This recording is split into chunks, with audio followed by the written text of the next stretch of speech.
here today in a new filming space. This is my new beauty room. I'm so excited. If you don't follow me on social media, we recently moved and I'm just so excited about the new room, new background. It's gonna be great. So I thought today I would just do a Q&A. I asked for you guys to ask me some questions, oh gosh, a couple weeks ago.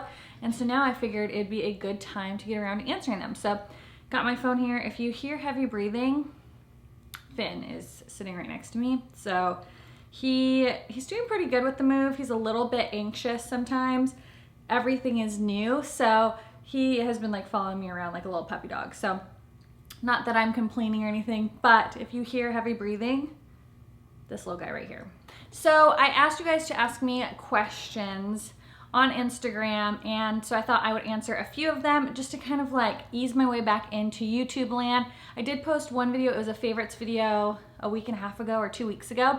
So other than that, it's been real rusty here trying to film because it has been a hot minute since I've done any filming. So Q&A just seemed like a great way to like ease on into things. First question I got is, what's the biggest difference between having a boy versus having a girl? And I mean, other than the obvious like diaper changing, that's definitely a big difference.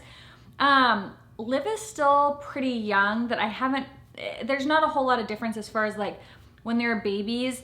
Their personalities are very different, and I don't know if that's boy versus girl or just they're two very different little human beings. But Ethan was like a pretty easygoing baby, very go with the flow, and he like didn't know a stranger even as a baby. And I don't know if that's because I did real estate, so like as soon as he was born I was out showing property again, so all my clients got to see him. He was constantly exposed to new people holding him, and maybe that he just was really well adjusted to that. And he was also just like super easygoing, but he didn't sleep through the night until like 7 months or so. But yeah, he was just a pretty easygoing, chill baby from everything that I can remember. Now, Liv, on the other hand, she has stranger danger. So when new people hold her, or even people that she sees often, like I go to the gym and the same girl is always there in the childcare, and she's seen her, you know, 30, 40 times, and she still cries after about 20 minutes. She gives you like 20 minutes and then she gets fussy, and I'm like the mute button to get her to stop crying. So that's a little bit different. She's definitely a little bit more of like a mama's girl. She's a little bit more picky on who she wants to hold her. But she started sleeping through the night at 10 weeks, and she's very much a routine structured baby. Like the same time every day, she's ready for her nap. So she's very like structured, and she goes to bed at 6:30. Like if we keep her up past 6:30, she gets super fussy, and then she wakes up really early in the morning. But if we put her down by 6:30 at night, she'll sleep till 7 in the morning. So I'm not complaining about that. So Liv is definitely very predictable. I've very much honed into like her certain cries to know when it's a tired cry, a fussy cry. Like I've got her figured out pretty well, but she is far more routine oriented, where Ethan seemed to be a little bit more easygoing. And I also, that also can contribute to the fact that like when I did real estate, my life had to be a little bit more easygoing, and it was harder to be more structured because I had to be ready to go show property, and I took him to every appointment. So it could have just, he like adapted to that, where with Liv, because I work from home and I wasn't really doing YouTube or really doing anything other than being a stay-at-home mom, I kind of had to have things a little bit more structured, or I enjoyed having more of a structured life. So it's really hard to tell what is their personality and versus like lifestyle, because I was 23 and my lifestyle was very different than it is now at 32. So yeah, I'm 32, aren't I? 87, yeah, I'm 32.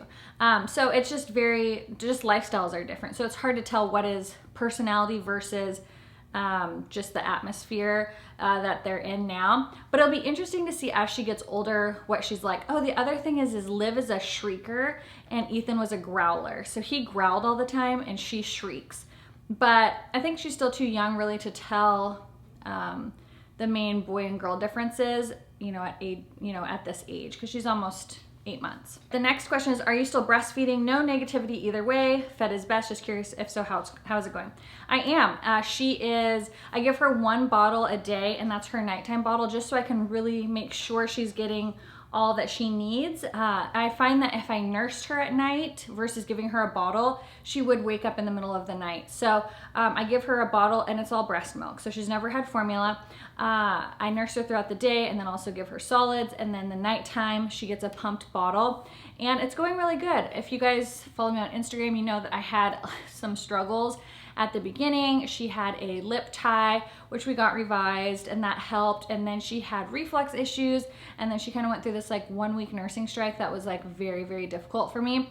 But after that, like once everything kind of settled down, it's just been super easy and I've really enjoyed it. So breastfeeding with Ethan was really easy, although he got teeth really early and he was a biter, but he kind of was disinterested in nursing at about 9 months. And I really don't know, because looking back now, I thought I knew a lot, and now looking back, I'm like, I knew nothing. I very well could have had like hardly any supply at that point, and maybe that's why he wasn't interested, because I never pumped back then, and I really had no clue how milk production worked or anything like that. So it's hard to tell why he decided to stop at 9 months, whether he was disinterested, maybe I had really no milk left, I don't know. But we're at 8 months, and she'll be 8 months on September 2nd, and it's going really well. It's going strong.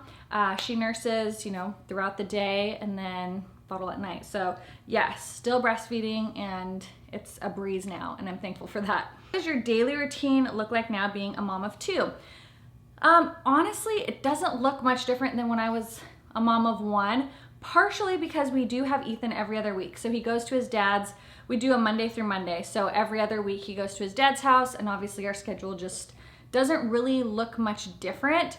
Especially in the summer, it was just, you know, kind of the same. With school, I am trying to get now a structured schedule now that we're in our new house. I want to get up early. I want to go work out. I got to figure out a good routine that works for us. But the day-to-day doesn't really look much different, and it's probably because Ethan's older. He's almost 9. He'll be 9 in November.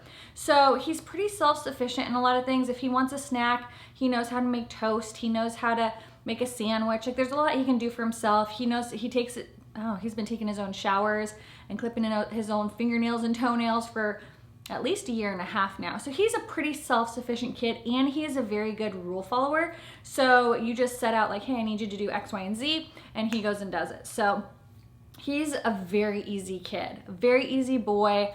I'm so blessed to have like a very easy first kid. So he's very helpful, but it doesn't really change. I'm assuming once we have another one and we have 2 little ones in the house, the routine will look a lot different. But right now it hasn't really changed much, having 1 versus 2, other than, you know, obviously Liv goes down for her naps.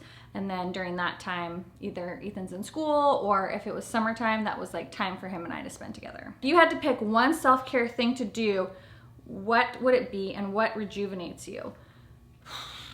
Self-care thing. I really enjoy, and I'm assuming this is self-care, I really enjoy my Botox. I'm not gonna lie. I love having a smooth forehead, and I love not having a lot of wrinkles on the side of my eyes. That's like one thing that like I really missed when I was pregnant, was getting my Botox. I like massages, but I mean, if I didn't ever have a massage again, I probably would live. But the Botox I really like.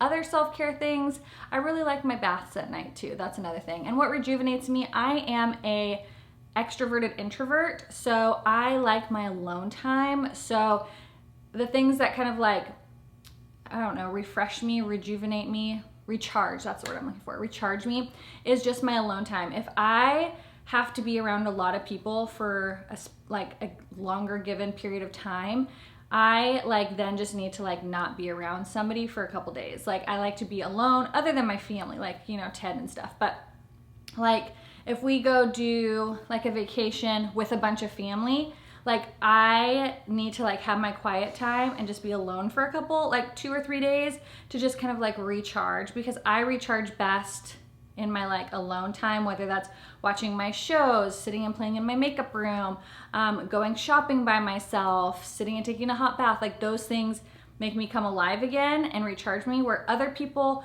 being around people like recharges them. Being by myself recharges me. I am a homebody, and I like to just like do things on my own sometimes. And then I get lonely and then I want to be around people again. But especially if I've been around a lot of people, my recharging is to be alone. Okay, the next question is, how many children do we want? We want 3, possibly 4. I think it's gonna really depend on what the next baby is. If the next baby is a boy, we might be done. But if it's another girl, then we might try another time. And who knows, like even if the next one is a boy, we may decide we want to have another baby. But we for sure want 1 more, possibly 2 more. Salty or sweet? Sweet. I have the biggest sweet tooth of anybody. Like my freezer is full of frozen chocolate, and like every night I have to have a sweet treat. So definitely sweets. Shoes or handbags? Shoes. I'm not a handbag girl. Like I don't own one designer handbag. I have a couple like fake Louis Vuitton purses. I have 2 fake Louis Vuitton purses that I got in Chinatown. And I think I have a fake Prada too. I'm not really big on name like labels or designer stuff. Like I change my style so much that like I can't justify spending tons and tons of money. I do have 1 pair of Christian Louboutin shoes though that I'm obsessed with, but I live in Reading and there's really not too many places I can wear them. But I definitely pick shoes over handbags, partially because like I could literally use the same handbag for 2 years and then like I have 1,000 handbags, but I'm using a diaper bag, so it doesn't make sense to have like fancy handbags right now. But definitely a shoe person, but I'm not really like a designer name brand shoe. Like the fact that I have a pair of Tory Burch sandals that cost $198, they were a gift from Ted, is like crazy to me because I don't like spending a lot of money on clothes. I like to buy things that are like, I'm like kind of budget friendly. I like to buy a lot of inexpensive clothing versus like a few expensive pieces, if that makes sense. Okay, cooking or cleaning? I'm gonna have to say cooking. I do enjoy cooking. I used to really love cooking, and then I got pregnant and I got really sick, and every smell made me so nauseous, and then I was like hated cooking for a year after that. But with our new kitchen, like I'm loving, it's just such a beautiful kitchen that I'm inspired to cook again. And cleaning, I don't mind it. There are certain things I don't like doing. I hate doing laundry, I hate doing toilets, and I hate doing dishes. But I like vacuuming, I like wiping down counters. I don't mind cleaning, but I'd probably pick cooking over cleaning. And then top 3 lippies. I'm looking over at my lip drawer. I would say the new Buxom Plumping lipstick in Goddess is awesome. The Pat McGrath contour lip liner is phenomenal.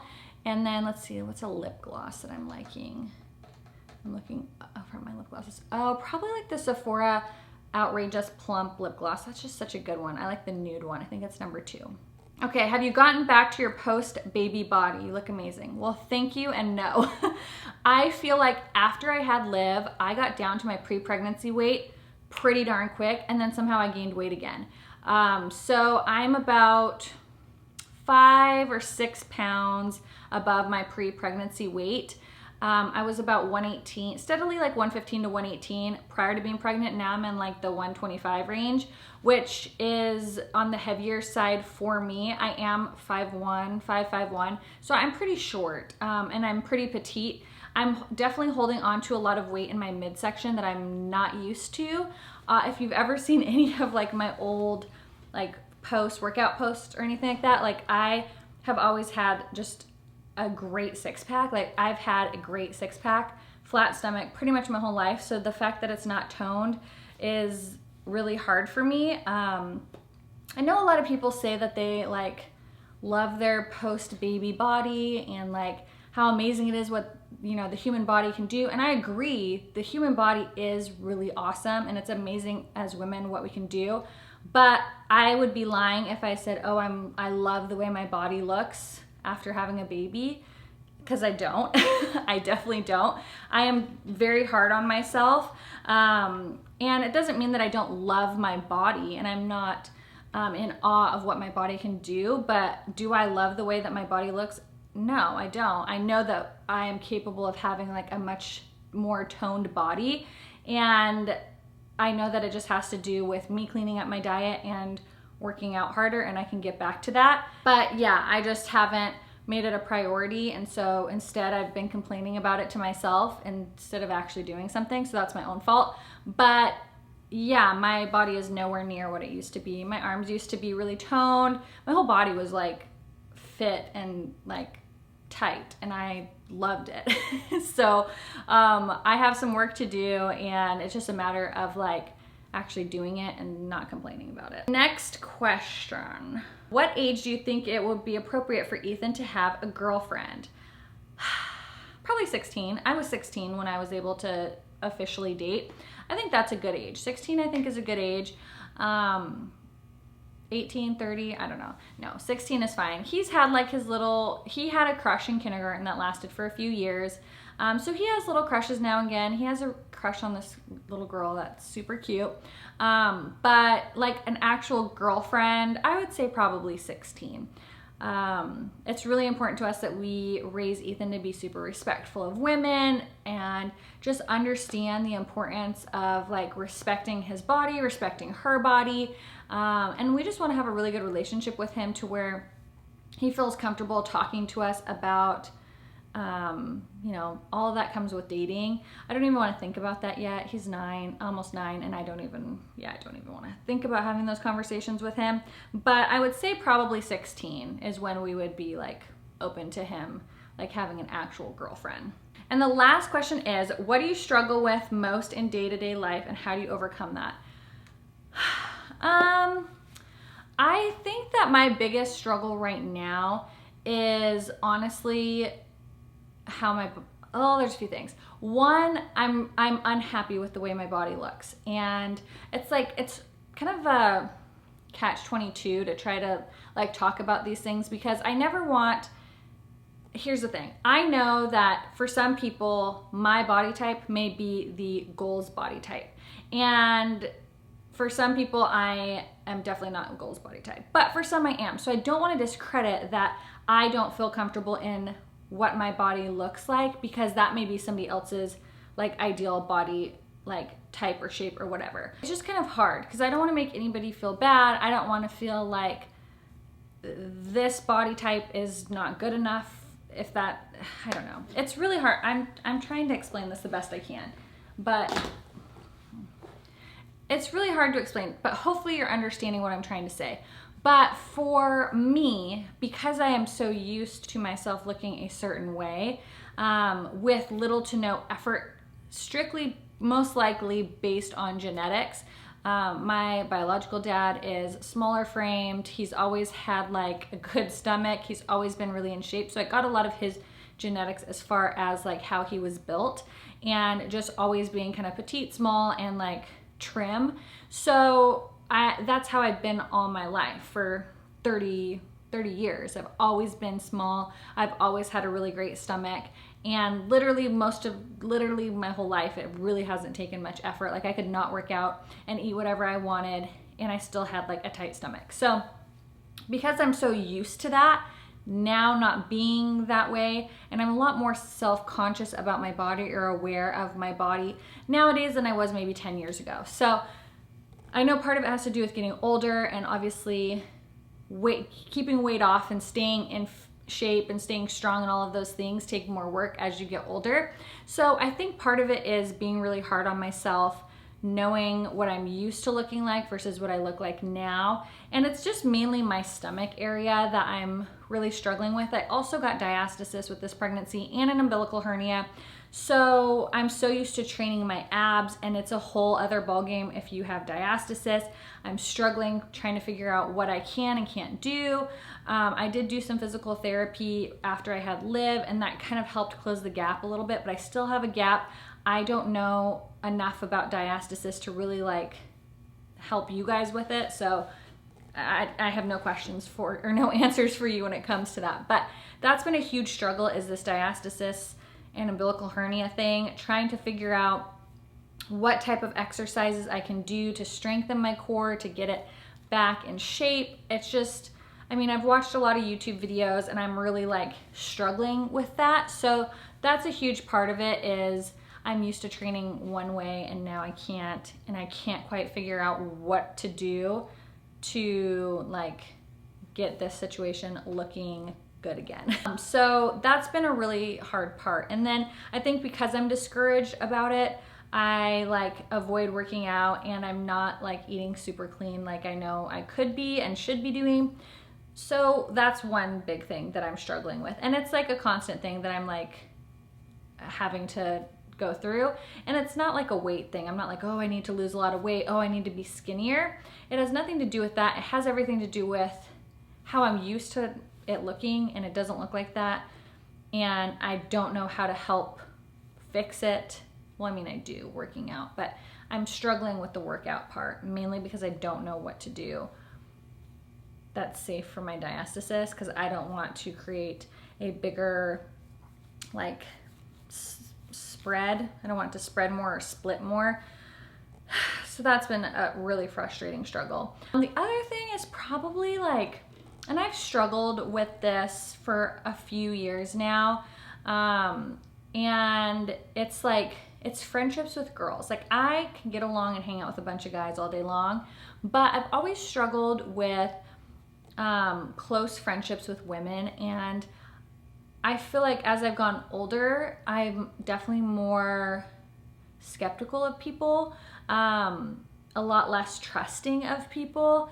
And, you know, a lot of it has to do with like what I went through in my past. I've had, you know, super close girlfriends that did some pretty bad betrayal stuff. So that's really hard for me. So I've been really working on that, trying to like be vulnerable, open it up with women, and like trust women and believe that they have my best intent, or like the best intentions, because I tend to, I don't know, I tend to like put my guard up as soon as I like get one red flag, like the guards go up and I like shut off to those people. And that's not like a great way to maintain a friendship. You know, friendships, you're going to inevitably like hurt each other's feelings. There's going to be rifts and ebbs and flows throughout friendships, but I'm so guarded when it comes to that, that I like, it's super easy for me to shut people out and get my feelings hurt or get offended because of what I've gone through in my past, and like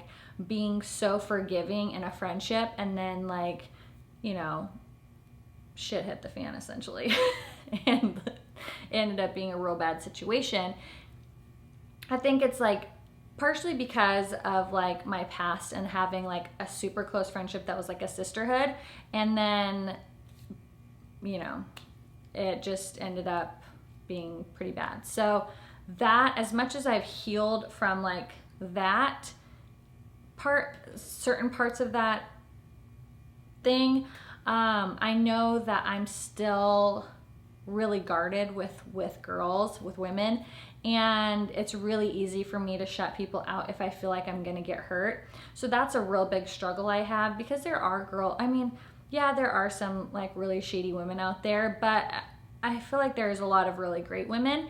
And I feel like if I start to feel an inkling of a red flag, or like they're gonna hurt my feelings or they're gonna hurt me, I'm really quick to shut it down and shut them out, and distance myself, because I don't want to get hurt. And I know that I would never get hurt in the same way that I did before, because you know, partially it's who you're married to, and I know Ted, and I know what kind of man he is, and that would never happen.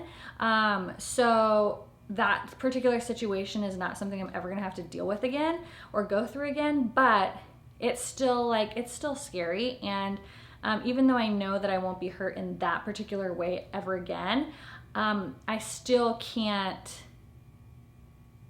it's still hard for me. So that's something that's still a struggle. And so I think like to overcome it, it's just me like learning how to trust, learning how to be vulnerable, really sharing my feelings. When I feel like I'm putting walls up with somebody, kind of explaining it and processing through that with them. So yeah, I mean, those are things I struggle with. So I tend to be a homebody sometimes, and I could go like weeks without seeing any of my friends. And it's sad because it doesn't bother me. I don't know, that seems kind of sad, doesn't it? Like I could just be alone for a while and it doesn't bother me. But then I do go through spurts where I really miss my friends. But I don't know, maybe it's because I'm so preoccupied with Liv that she keeps me really busy. So I don't know. I just got real vulnerable here that I wasn't expecting to. But I think those are the two things I struggle with. I'm very skeptical of people, and I used to be very, very trusting, and now I'm just kind of like, my guard is up a lot. So yeah, I wish that I had a better question to end this on, because I feel like that just took it to like a really hard place. Anyways, what can I talk about that is a little bit lighter? Guys, that is my Q&A. I love Q&As because I feel like it allows you to get to like know the person a little bit better. I think I have a bug bite on my knuckle because I can't stop itching it.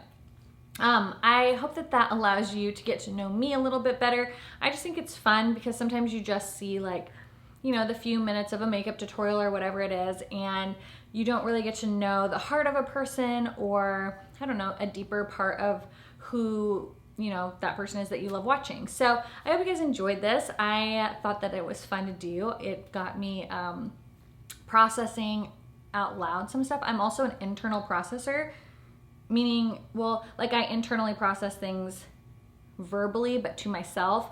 Other than Laura, Mrs. Lola Lynn, she would say I'm an external processor all day long, because anytime I have something I need to process through, I literally Voxer her, and I talk it all out, and then I'm like, okay. And it's mainly me processing out loud to myself, but she's listening, and then she's like, yeah, you seem like you figured out that problem. So I don't know, this is helping process through some stuff. But thank you guys so much for watching. Don't forget to subscribe before you leave, hit that notification bell, and I'm so excited to be back and to start filming. And yeah, I hope you guys are having a wonderful, wonderful week, and I will see you guys in the next one. Bye.